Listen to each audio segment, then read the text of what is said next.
É hora de Renato Semensati para comentar mais sobre esse jogo. Tudo bem, Renato? Tudo bem, Rafa? Seja bem-vindo. Vamos falar desse jogo, desse confronto. Mais uma derrota fora de casa, situação difícil do Criciúma, Renato. Vamos separar as coisas aí. Primeiro vamos falar do resultado. Como é que foi em termos de resultado? O pior possível, não tenha dúvida disso. Perder lá em Alagoas e poder entrar na zona do rebaixamento, como a gente vai entrar daqui a pouco, é um fator preocupante para o Criciúma. Então, o resultado foi muito ruim. Agora, Rafa, se a gente for analisar o futebol apresentado em comparação, vamos pegar só Eduardo Batista, vamos isolar Eduardo Batista. Eduardo chegou, estreou contra o Volta Redonda. O time foi muito mal, sistema com 3 zagueiros, não deu certo e o Volta Redonda é um time fraco e tal. Ontem contra o CRB eu vi evolução em algumas coisas. Por exemplo, ontem o Criciúma perdeu um pênalti.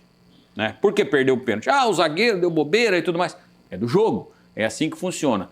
O Morelli colocou uma bola no travessão. O Diego Gonçalves saiu cara a cara com o goleiro, aliás, o goleiro do CRB, que foi o personagem do jogo, pegando pênalti e fazendo boa defesa cara a cara com o Diego Gonçalves. Mas o atacante não pode perder. Mas os atacantes do Criciúma perdem. Vai se acostumando com essa ideia, porque a turma não é de fazer gols. Agora, então, esses 3 momentos que eu frisei, eles sequer aconteceram contra o Volta Redonda. A única chance que o Criciúma teve contra o Volta Redonda foi uma bola alçada na área, o Rodrigo domina no peito e gira para fazer o gol.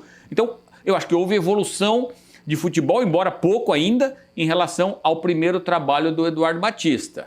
Agora, é pouco ainda para o que o Criciúma precisa para chegar aos seus 45 pontos. Pelo amor de Deus, não fale em acesso, em brigar por G4, porque aí beira a insanidade, porque a gente vai mostrar aqui a tabela de classificação para a gente poder explicar o cenário do Criciúma. Vamos lá, aqui a parte que não nos pertence. Goiás, Vila Nova, Remo e CRB. Olha o CRB. Cada vez mais longe, Renato, a parte de cima aí da tabela, né? Esse ano não vai ser a realidade do Criciúma, embora o orçamento seja de brigar por G4, não nos parece, né? Você tem razão, 17, 16 e 15. Se for pegar hoje, o Criciúma está a 9 pontos da turma aqui. Mas não é questão de estar 9 pontos, a questão é que tem um caminhão de times até você chegar ao G4, o que mostra que a campanha é ruim. A rodada ainda não terminou, né? Tem que estar de olho aqui, né? Porque pode entrar no rebaixamento. Esse é o foco. Vamos lá. O melhor catarinense é Chapecoense com 13, o Avaí também tem 13. Aliás, se enfrentam na ressacada na próxima rodada. E aí vamos para a tabela aqui que nos interessa. E aí já há um distanciamento, né? Você tem aqui a turma do 10, Curitiba, que é o próximo adversário do Criciúma, Atlético Paranaense, América Mineiro, e tem um salto de 4 pontos. E aí a turma do desespero. Atlético 6, 2 vitórias, por isso está na frente do Criciúma. Criciúma 6, Volta Redonda 5, Botafogo 5, já jogou, Paysandu 4 já jogou. Por que o Criciúma pode parar na zona do rebaixamento, né, Rafa? Vamos explicar aqui. Porque o Volta Redonda recebe o Amazonas. Se o Volta Redonda vencer, automaticamente ele passa o Criciúma. Se o jogo terminar empatado, o Criciúma ainda fica fora da zona do rebaixamento.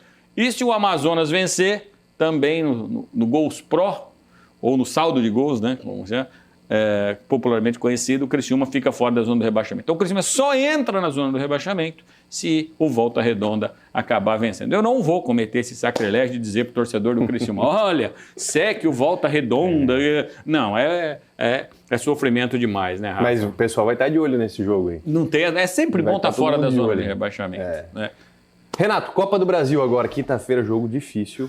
Mais um confronto pela Copa do Brasil. A Copa do Brasil, e a gente tem que ser muito claro com o torcedor do Criciúma, sempre, ela não é a realidade, a prioridade do Criciúma. Por quê? Porque o Criciúma não vai ser campeão da Copa do Brasil. Depois que mudaram o regulamento, entrando o Flamengo lá em cima, aquela turma de Libertadores, Palmeiras, tudo mais, fica uma missão quase impossível. Acabaram com a zebra na Copa do Brasil. Ontem, o executivo de futebol, Ítalo Rodrigues, pós-jogo, deu uma entrevista coletiva e disse o seguinte: pode ser o jogo da nossa virada de chave. Se você desclassificar o Bragantino, que ontem estava vencendo o Palmeiras e estava assumindo a liderança da Série A do Campeonato Brasileiro, eu acho que no aspecto anímico você vai dar uma melhorada. Agora, se você perguntar assim, Renato, futebol não é assim, mas vamos lá. Renato, só pode ganhar um jogo, só pode ganhar ou do Bragantino ou do Coritiba. Qual é a escolha que você faz? Coritiba. Só pode um, tem que ganhar do Coritiba. Porque o Coritiba é Série B do Brasileiro. E, mas o campeonato está no começo, são 38 rodadas, só foram 8, mas falta 30 para todo mundo. Então, é importante Copa do Brasil por toda a ligação que o torcedor do Criciúma tem, pelo título, pelo dinheiro que vai entrar no caixa do clube, mais de 3 milhões. Mas a prioridade do Criciúma, eu acho que isso tem que estar muito claro, Rafa. Claro que pode passar, o Criciúma joga pelo empate lá, mas a prioridade é Série B do Campeonato Brasileiro. Lembrando que construiu o resultado em casa, 1-0, né? 1-0 joga pelo foi empate. Importante, joga pelo empate. Se perder de 1, leva a decisão para as penalidades. Muito bem. Fechou? Fechou, Renato. Um abraço. Um abraço. Até mais. Até a próxima.